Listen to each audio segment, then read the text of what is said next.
बहुत पुरानी बात है। मगध राज्य में सोनपुर नाम का एक गांव था।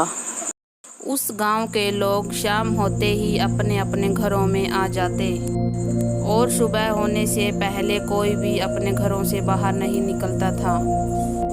इसका कारण डाकू अंगुलीमाल था। डाकू अंगुलीमाल मगध के जंगलों में रहता था। वह लोगों को लूटता और जान से भी मार देता था। लोगों को डराने के लिए वह जिसे भी मारता उसकी उंगली काटकर गले में माला बनाकर पहन लेता। इसलिए उसका नाम अंगुलीमाल पड़ा। गांव के सभी लोग परेशान थे कैसे इस डाकू के आतंक से छुटकारा मिले। एक दिन गौतम बुद्ध उस गांव में आए और उस गांव के लोग उनका स्वागत करने लगे। गौतम बुद्ध को लगा कि उस गांव के लोगों में किसी बात को लेकर दहशत फैली है। तब गौतम बुद्ध ने इसका कारण पूछा। ये सुनते ही गांव वालों ने अंगुलीमाल के आतंक का पूरा किस्सा उन्हें सुनाया। अगले ही दिन गौतम बुद्ध जंगलों की तरफ निकल गए।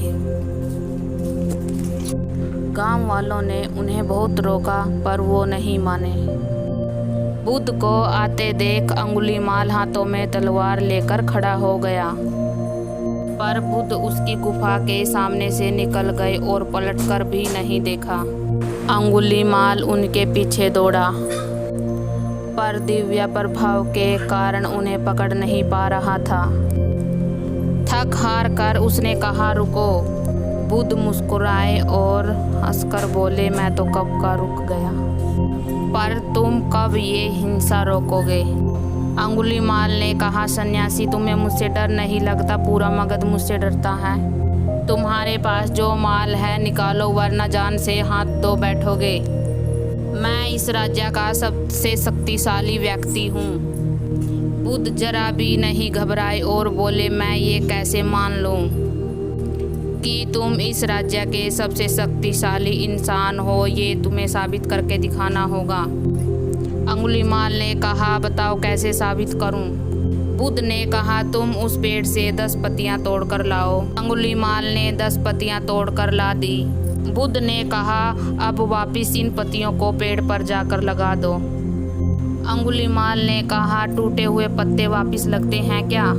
बुद्ध ने कहा, तुम इतनी छोटी सी चीज को वापस नहीं जोड़ सकते तो तुम इतने शक्तिशाली इंसान कैसे हुए? यदि तुम किसी चीज को जोड़ नहीं सकते तो कम से कम तोड़ो भी मत। यदि तुम जीवन नहीं दे सकते तो तुम्हें मृत्यु देने का भी कोई अधिकार नहीं है। यह सुनकर अंगुलीमाल को अपनी गलती का एहसास हुआ और वह बुद्ध का शिष्य बन गया। उसी गांव में रहकर लोगों की सेवा करने लगा। आगे चलकर यही अंगुलीमाल बहुत बड़ा सन्यासी बना और अहिंसक के नाम से प्रसिद्ध हुआ।